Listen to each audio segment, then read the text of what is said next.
Hai adik-adik, apa kabar semuanya? Ketemu lagi dengan Kak Febri. Kali ini kita akan membahas materi IPA untuk kelas 8 yaitu struktur dan fungsi jaringan tumbuhan. Jaringan pada tumbuhan pada dasarnya terbagi menjadi dua, yaitu jaringan meristem dan jaringan permanen atau jaringan yang sudah dewasa.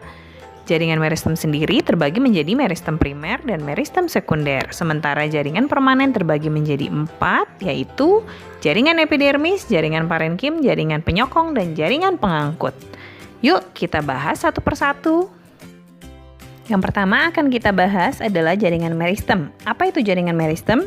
Jaringan meristem adalah jaringan yang selalu tumbuh dan belum terdiferensiasi.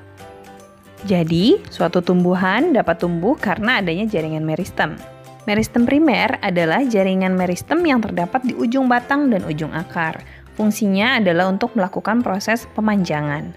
Jadi, suatu tumbuhan akan tumbuh memanjang atau bertambah tinggi karena adanya meristem primer yang terdapat di bagian ujung tunas atau ujung batang dan juga di ujung akar. Seperti yang kita lihat pada gambar ya. Sementara meristem sekunder hanya ada pada tumbuhan dikotil dan gymnospermae. Yang berperan sebagai meristem sekunder adalah kambium dan kambium gabus. Fungsinya adalah untuk melakukan proses pelebaran. Terdapat pada bagian akar dan juga batang. Selanjutnya, jaringan permanen atau dewasa itu adalah jaringan yang sudah terdiferensiasi. Maksudnya terdiferensiasi adalah sudah terbentuk fungsi yang berbeda-beda dan juga struktur yang berbeda-beda. Jaringan permanen yang pertama adalah epidermis. Epidermis terdapat di seluruh bagian terluar tumbuhan yang berfungsi untuk melindungi jaringan di dalamnya. Karena fungsinya melindungi, maka susunannya rapat-rapat. Tersusun atas lapis sel hidup, kemudian sebagian termodifikasi menjadi stomata pada daun, ada yang jadi lentisel pada batang, duri semu pada batang mawar, kutikula, trikom, dan lain-lain. Sebagian besar epidermis tidak mengandung klorofil, kecuali pada sel penjaga stomata di daun. Nah, sekarang perhatikan ini adalah penampang melintang daun yang sudah diiris ya, bagian atas dan bawahnya dilapisi oleh epidermis. Begitu pula dengan akar dan batang yang bagian luarnya juga dilapisi oleh jaringan epidermis. Jaringan permanen berikutnya adalah jaringan dasar atau yang biasa disebut dengan parenkim. Jaringan ini adalah jaringan yang paling banyak menyusun tumbuhan. Jaringan dasar ini tersusun atas sel-sel hidup, membentuk struktur morfologi dan fisiologi yang sangat bervariasi. Ada di seluruh bagian tubuh tumbuhan dengan vakuola yang berlimpah.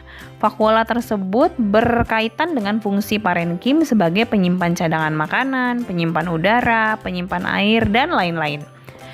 Memiliki ruang antar sel yang tidak rapat. Kemudian pada dinding sel yang telah menebal ada celah-celah plasmodesmata yang nantinya berkaitan dengan pengangkutan ekstravaskuler. Nah, perhatikan ini adalah gambar parenkim yang berfungsi untuk menyimpan amilum pada tumbuhan padi dan parenkim yang menyimpan udara pada bunga lili. Sebagian parenkim ada yang memiliki klorofil. Parenkim yang memiliki klorofil biasa disebut dengan klorenkim. Contohnya adalah jaringan palisade dan spons yang ada di daun. Jaringan palisade dan spons itu biasa juga disebut mesofil. Kita lanjut ke jaringan penyokong, yaitu jaringan yang berfungsi untuk menguatkan tubuh tumbuhan. Jaringan penyokong ini terbagi menjadi dua, yaitu kolenkim dan sklerenkim. Perbedaannya, jika kolenkim tersusun atas sel-sel hidup, maka sklerenkim tersusun atas sel-sel mati. Lalu kolenkim menyokong tumbuhan yang masih muda, sementara sklerenkim menyokong tumbuhan yang sudah tua. Pada dinding selnya, kolenkim mengalami penebalan di sudut-sudutnya saja, sementara sklerenkim menebal di seluruh bagian dinding selnya. Sklerenkim terbagi menjadi dua, yaitu serat dan sklereid. Serat sklerenkim contohnya itu adalah pada sabut kelapa ya. Kemudian kalau sklereid contohnya adalah batok kelapa atau sel-sel batu yang terdapat di buah pir. Jadi kalau kalian makan buah pir, itu ada yang kreset-kreset, itu namanya adalah sel batu. Sel batu itu adalah contoh dari sklereid. Nah, perhatikan ini adalah gambar pada kolenkim dan sklerenkim. Perhatikan penebalannya, kalau kolenkim terjadi pada sudut-sudut dinding selnya saja, sementara sklerenkim penebalannya lebih merata dan lebih tebal ya. Nah, jaringan permanen yang keempat adalah jaringan pengangkut. Terbagi menjadi dua juga, yaitu xilem dan floem. Xilem dan floem mungkin sudah sering kalian dengar sejak kalian masih SD ya. Kalau xilem itu fungsinya mengangkut air dan garam mineral dari dalam tanah menuju daun. Kenapa airnya dibawa ke daun? Karena di daun akan terjadi proses fotosintesis. Kemudian hasil fotosintesis tersebut akan diangkut oleh floem dari daun ke seluruh tubuh tumbuhan. Mengenai sel-sel penyusunnya, xilem tersusun atas trakei, trakea, pembuluh xilem, parenkim kayu, dan sklerenkim kayu. Sementara floem tersusun atas sel-sel tapis, pembuluh tapis, sel-sel pengiring, sel parenkim kayu, dan sklerenkim kayu. Nah, inilah perbedaan antara xilem dan floem. Kemudian, xilem dan floem juga ternyata membentuk ikatan pembuluh. Ikatan pembuluh xilem dan floem itu terdiri dari beberapa macam tipe. Ada kolateral terbuka, ada kolateral tertutup. Nah, ini adalah gambar-gambarnya ya. Kalau kolateral terbuka, itu dia xilem dan floem berikatan, di tengah-tengahnya ada kambium. Kemudian kalau kolateral tertutup, itu floem dan xilem berikatan tanpa ada kambium. Bikolateral itu berarti floem mengapit xilem di tengah-tengah. Kalau radial, xilem dan floemnya terletak selang-seling, membentuk lingkaran. Kemudian konsentris amfikribal itu adalah tipe di mana xilem ada di pusat lingkaran dengan floem mengelilinginya. Lalu konsentris amfifasal itu adalah floem di tengah dengan xilem mengelilingi floem. Tipe ikatan pembuluh kolateral terbuka bisa kita lihat pada batang dikotil, sementara kolateral tertutup bisa kita temui pada batang monokotil. Sementara radial itu bisa kita lihat pada organ akar. Berkaitan dengan proses pengangkutan, ternyata air sebelum masuk ke pembuluh xilem harus melalui proses pengangkutan ekstravaskuler. Proses pengangkutan ini terjadi di luar berkas pembuluh, di mana air yang masuk melalui sel epidermis akar harus bergerak di antara sel-sel korteks dan melalui endodermis untuk memasuki silinder pusat. Pengangkutan ekstravaskuler ini terbagi menjadi simplas dan apoplas.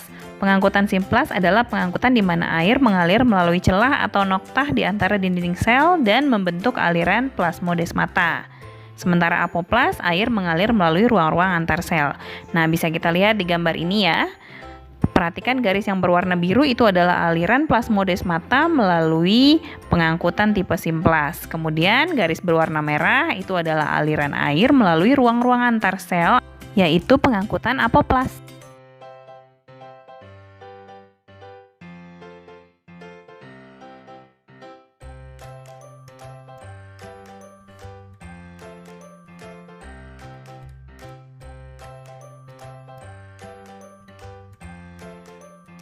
Selanjutnya kita akan membahas mengenai organ-organ pada tumbuhan beserta fungsinya masing-masing. Yang pertama adalah akar. Akar berfungsi untuk melekatkan tubuh tumbuhan ke substrat. Selain itu, akar juga berfungsi untuk menyerap air dan hara dari dalam tanah serta menyimpan cadangan makanan. Dan pada beberapa tumbuhan, akar juga bisa menjadi alat perkembangbiakan vegetatif, yaitu umbi akar. Contohnya pada singkong dan wortel. Di permukaan luar akar terdapat rambut-rambut akar yang berfungsi untuk memperluas bidang penyerapan. Organ yang berikutnya adalah batang.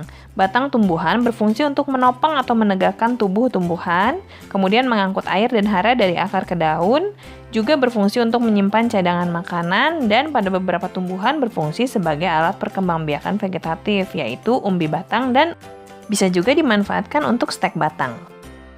Selanjutnya daun. Daun adalah tempat terjadinya fotosintesis karena di daun ada banyak klorofil. Di daun juga terjadi proses transpirasi atau penguapan, serta daun juga mengangkut hasil fotosintesis yang terjadi di daun ke seluruh tubuh tumbuhan. Lalu ada organ reproduksi yaitu bunga.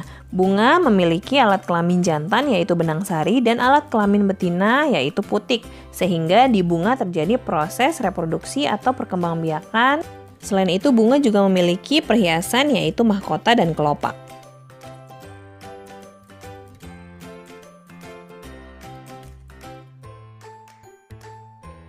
Berikutnya kita akan belajar mengenai proses fotosintesis. Fotosintesis terjadi di daun, tepatnya di jaringan palisade dan jaringan spons, karena di jaringan-jaringan itulah banyak terdapat klorofil.